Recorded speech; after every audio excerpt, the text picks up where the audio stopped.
50 ஆண்டு காலமாக தமிழக மக்கள் நன்றாக உணர்ந்திருக்கக்கூடிய ஒரு தீய சக்தி.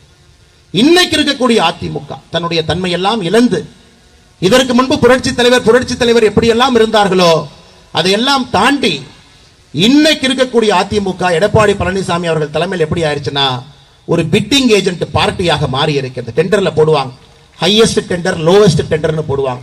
அதுபோல் ஹையஸ்ட் டெண்டர் கட்சியாக எடப்பாடி பழனிசாமி அவர்கள் அதிமுக வழிநடத்தி கொண்டிருக்கிறார். இந்த கருத்தை பேச வேண்டாம் நினைச்சேன். காலையிலே எடப்பாடி பழனிசாமி அவர்கள் என்னை பற்றி சில கருத்துக்களை சொல்லியிருந்தார்கள், கட்சியை பற்றி சில கருத்துக்கள் சொல்லியிருந்தார்.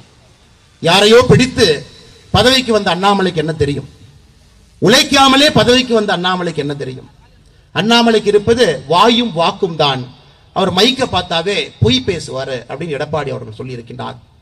அதற்கு நான் கருத்து சொல்லவில்லை என்றால் தவறாக போய்விடும். காரணம், நாளைக்கு நான் ஒரு 3 மாத காலம் வெளியே படிக்க செல்கின்ற காரணத்தினால இதே கருத்தை தமிழகத்தில் 10 முறை